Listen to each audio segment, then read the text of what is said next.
Hello everyone. आज इस lecture में हम पढ़ेंगे ग्राम-श्मिट ऑर्गेनाइजेशन प्रोसेस। इम्पोर्टेंट आर्टिकल है, इम्पोर्टेंट थ्योरम है। तो कई बार ये थ्योरम पूछी जाती है, कई बार इससे रिलेटेड एग्जाम्पल आ जाता है। तो करते हैं इसकी स्टेटमेंट। तो स्टेटमेंट क्या है इसकी?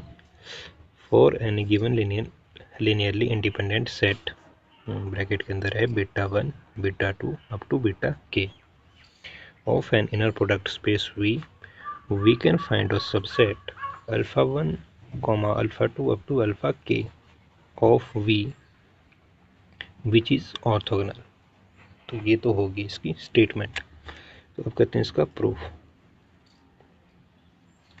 तो हमने प्रूफ में क्या करना है, लेट हमने बोल दिया कि जो अल्फा 1 है वो है बीटा 1 के इक्वल, क्लियर। और जो अल्फा 2 है वो किसके इक्वल है? Beta 2 minus beta 2 alpha 1 over norm of alpha 1 का स्क्वायर इंटू अल्फा 1। और यहाँ पर जो अल्फा 1 है वो डज नॉट इक्वल टू 0 है, सिंस जो ये अल्फा 1 है ये डज नॉट इक्वल टू क्या है? 0। तो हमारे को यहाँ से पता चल गया अल्फा 1 की वैल्यू, अल्फा 2 की वैल्यू, ठीक है। तो अल्फा 2 अल्फा 1 कैसे लिख सकते हैं हम? देखो अल्फा 2 की वैल्यू है ये, ठीक है। तो आपने ये लिख देनी है बीटा 2, यहाँ तक लिख दिया आपने ये, ठीक है।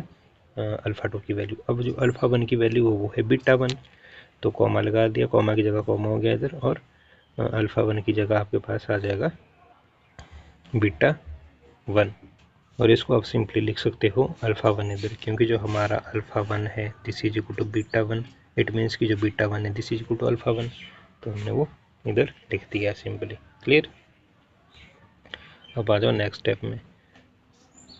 नेक्स्ट स्टेप में क्या करेंगे हम? लीनियरिटी प्रॉपर्टी का यूज़ करेंगे। तो कैसे? देखो बीटा 1 पहले ये टर्म, इसके साथ हमने लिखी सिंपल अल्फा 1, ठीक है। एक टर्म हमारी ये बन गई, फिर माइनस का ये whole term minus beta 2 alpha 1 over norm of alpha 1 का स्क्वायर, ठीक है, इंटू अल्फा 1, ठीक है। यहाँ तक तो ये हो गया, फिर साथ में आ जाएगा अल्फा 1। ये क्लियर हो गया आपको? कौन सी प्रॉपर्टी का यूज हुआ है? लीनियरिटी प्रॉपर्टी में का यूज हुआ है इनर प्रोडक्ट स्पेस में, आपको पता है, ठीक है। यहाँ तक ये स्टेप क्लियर हो गया। अब हमारे पास ये टर्म हमने एज इट इज़ लिख दी, यहाँ तक क्लियर हो गया। अब जो अल्फा 1 की नॉर्म का स्क्वायर है वो हमने एज इट इज रखा। अब अल्फा 1 अल्फा 1 होता है नॉर्म ऑफ अल्फा 1 का स्क्वायर, क्लियर। ये टर्म हमारी एज इट इज आ गई इधर, इज इक्वल टू 0। तो यहाँ से हमारा जो अल्फा 1 है, तो अल्फा 1 की नॉर्म का स्क्वायर, अल्फा 1 की नॉर्म का स्क्वायर, ठीक है, ये कट जाएगा। और यहाँ से हमारा ये कैंसिल हो जाएगा, तो किसके इक्वल आ गया? 0 के, ठीक है। This term minus this term 0। तो यहाँ से हम क्या बोल सकते हैं कि जो हमारा अल्फ़ा 2 अल्फ़ा 1 है वो क्या है? 0 है। तो जो हमारा अल्फ़ा 1 है और अल्फ़ा 2 है वो क्या हो गया? ऑर्थोगोनल। ओके, यहाँ तक क्लियर हो गया। तो जो हमारा ऑर्थोगोनल सेट होता है, आप बोलोगे ऑर्थोगोनल है अल्फ़ा 1 अल्फ़ा 2 क्यों? इसकी जो डेफिनेशन होती है ऑर्थोगोनल सेट की होती है, a set S is an inner product space is called orthogonal set if all pair of distinct vectors in S are orthogonal। That is अगर हम बोलें इफ़ जो हमारे पास S है वो क्या है? Alpha 1 alpha 2 up to alpha n बोला हमने, ठीक है। अल्फ़ा 1 अल्फ़ा 2 अल्फ़ा n है, और जो हमारा अल्फ़ा I है अल्फ़ा j है वो किसके इक्वल है? 0। और जो I है, I does not equal to अगर j है, ठीक है। देन जो हमारा ये S है, ठीक है, जो हमारा ये S है उसको क्या बोलेंगे हम? S is said to be orthogonal set, ठीक है। तो ये आपको डेफिनेशन भी पता होनी चाहिए कि ऑर्थोगोनल सेट होता क्या है। तो यहाँ तक आपको क्लियर हो गया। अब हमने लेट करना है कि लेट जो हमारा अल्फ़ा 2 है वो डज नॉट इक्वल टू 0 है, ठीक है। Let alpha 2 does not equal to 0, लेकिन इफ़ पॉसिबल लेट हमने क्या बोलना है कि जो इधर हमने क्या बोला कि alpha 2 does not equal to 0 है, लेकिन अगर पॉसिबल हुआ, इफ़ पॉसिबल, तो हम बोल देंगे लेट जो अल्फ़ा 2 है वो है 0, ठीक है। तो अल्फ़ा 2 की वैल्यू आपको पता है क्या है? हमने इधर देखा था, हमारे पास ई वाली अल्फ़ा 2 की वैल्यू ये है, तो ये टर्म हमने इधर लिख देनी है। अल्फ़ा 2 की जगह हमने, sorry this is not alpha 2, ठीक है, ठीक है, क्योंकि जो अल्फ़ा 2 है वो हमारा किसके इक्वल था? अल्फ़ा 2 था हमारा बीटा 2 के, बीटा 2 माइनस जो ये टर्म है इस टर्म के इक्वल था ना, जो अल्फ़ा टू था, तो हमने बोला कि alpha two is equal to 0, means कि अल्फ़ा टू की वैल्यू है हमारी ये, ठीक है, जो हमने इधर लिखी है, जो मैंने आपको बताया ये alpha two is equal to this, तो मतलब this term is equal to 0, ये मतलब हुआ, तो हमने इधर लिख दिया है। क्लियर? अल्फ़ा टू की जगह हमारे पास ये आ गया, क्योंकि अल्फ़ा टू हमारा इसके इक्वल था, तो this term is equal to 0। यहाँ तक क्लियर हो गया? अब इसको हमने क्या करना है कि इक्वल टू कर दिया हमने, तो इक्वल टू कर दिया तो ये हमारा राइट हैंड साइड मूव हो जाएगा, ठीक है। तो beta two is equal to beta two comma alpha one over norm of alpha one का square into alpha one. Okay, अब बीटा टू का बीटा टू, और यहाँ पर जो हमारे पास अल्फ़ा वन था, अगर स्टार्टिंग में देखो हमने जो लेट एज्यूम किया था, तो अल्फ़ा वन किसकी इक्वल था हमारा बीटा वन के, तो हमारा अल्फ़ा वन की जगह बीटा वन लिख दिया है। ओके, तो यहाँ से क्या बोल सकते हैं हम कि जो हमारा बीटा टू है, beta two is a scalar multiple of beta one.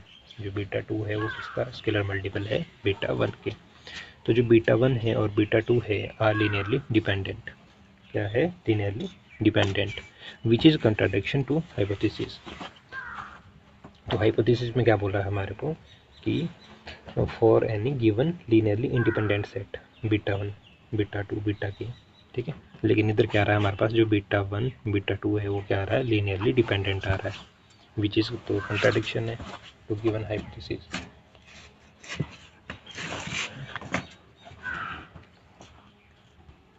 तो देयरफॉर जो हमारा अल्फ़ा वन है कॉमा अल्फ़ा टू है वो क्या है? ऑर्थोगोनल, ठीक है। वो तो आपको पता है कि जो हमारा अल्फ़ा वन है और अल्फ़ा टू क्या है? ऑर्थोगोनल है।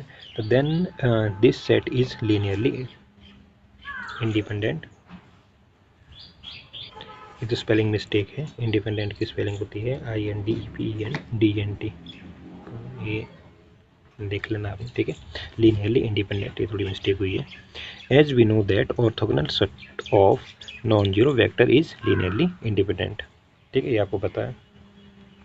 तो 10 जो हमारा alpha one comma alpha two है form an orthogonal basis for the subspace spend by beta one comma beta two. तो सिमिलरली हम क्या कर लेंगे? टेक ले लेंगे, जैसे हमने किया alpha one is equal to beta one, फिर ले लिया हमने alpha two is equal to जो हमारा बीटा टू था, बीटा टू माइनस जो टर्म थी beta two minus beta two comma alpha one over norm of alpha one का स्क्वायर इंटू अल्फ़ा वन हो लिया था। इसी तरीके से हम सिमिलरली अब ले लेंगे अल्फ़ा थ्री। तो जो अल्फ़ा थ्री हो जाएगा हमारा alpha three equal to beta three minus beta three comma alpha one over norm of alpha one का square into alpha one minus beta three comma alpha two over norm of alpha two का square into alpha two, ठीक है। तो ये हो जाएगा हमारा alpha three की वैल्यू हमने मान ली, ठीक है। तो और ये जो टर्म है जैसे अल्फ़ा वन है, alpha one, alpha two, alpha three, ये जब न्यूमेरिकल करेंगे उसमें भी इसका यूज होगा। तो ये फार्मूला आपको पता होना चाहिए, उसमें भी ये इम्प्लीमेंट होगा।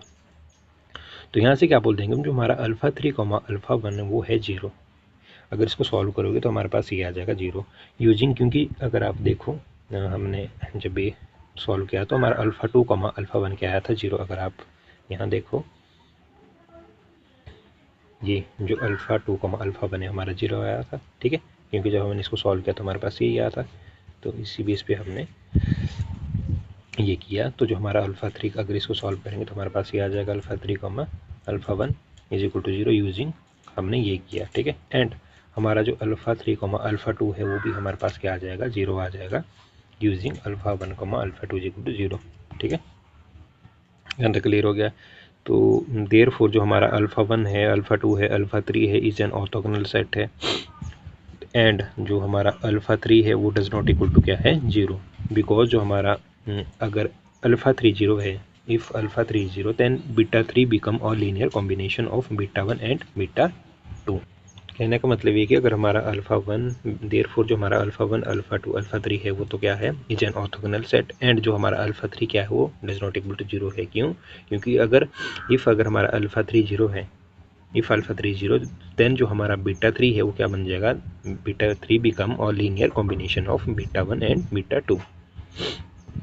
तो ये क्या है? हमारा कंट्राडिक्शन है। तो this implies beta one and beta two are linear dependent, ठीक है। ये तो हमने अभी भी देखा कि जो हमारा बीटा वन है और जो बीटा टू है वो क्या है? लीनियर डिपेंडेंट है। तो ये तो कंट्राडिक्शन हुई, क्योंकि हमारे को डेफिनेशन में क्या बोला है? लीनियरली इंडिपेंडेंट, ठीक है। तो इधर ये हमने अभी भी देखा था कि जो हमारा बीटा वन है और बीटा 1 है और जो बीटा 2 है वो क्या है, लीनियरली डिपेंडेंट, जो कि कंट्राडिक्शन था। ठीक है, तो यहाँ भी सेम यही है। तो thus the above set of linearly independent and alpha 1, alpha 2, alpha 3 form an orthogonal basis for the subspace spanned by beta 1, beta 2, beta 3, इधर 3 होगा, ठीक है, beta 1, beta 2, beta 3। तो let with given linear independent set, जो हमारे पास given है beta 1, beta 2 और बीटा m है, ठीक है, this is m। We find orthogonal set alpha 1, alpha 2 up to alpha m। तो हम क्या करेंगे, देन टेकिंग, अब हम क्या लिख देते हैं, simple alpha 1 is equal to beta 1, फिर alpha 2 is equal to beta 2, इसी तरीके से हम लिख देते हैं कि इधर अब alpha m plus 1 this is equal to beta m plus 1 minus summation k is equal to 1 to m, और ब्रैकेट के अंदर आ जाएगा आपको beta m plus 1 comma alpha k की नॉर्म का स्क्वायर इंटू अल्फा के, ये हमने टेक कर दिया। ठीक है, तो वी गेट जो हमारा अल्फा m प्लस 1 है वो this is does not equal to 0 as otherwise जो बीटा m प्लस m है, ठीक है, विल बी और लीनियर कॉम्बिनेशन ऑफ किसका, बीटा 1, बीटा 2 और बीटा m का। ठीक है, तो which is a contradiction again to the given hypothesis.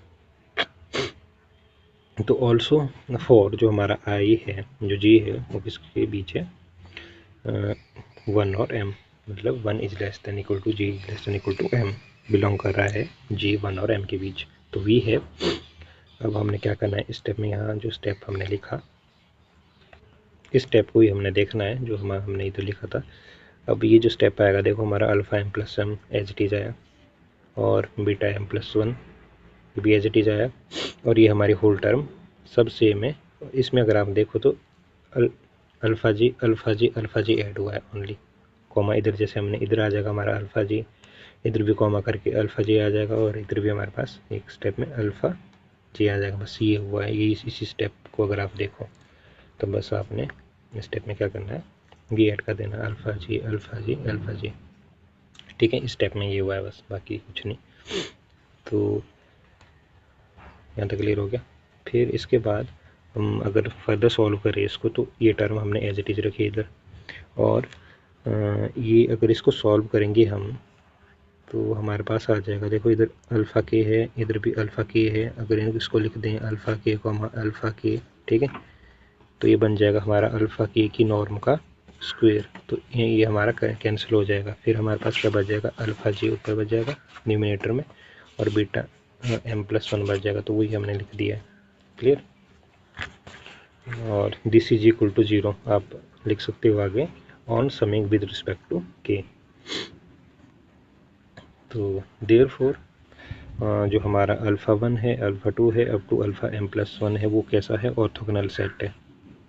वो कैसा सेट है, अल्फ़ा 1 भी, अल्फ़ा 2 भी, फिर अल्फ़ा m प्लस 1 तक हमने चेक कर लिया, तो वो कैसा सेट है, is an orthogonal set consisting of m plus 1 non zero vector in the subspace spanned by beta 1, beta 2 up to beta m plus 1।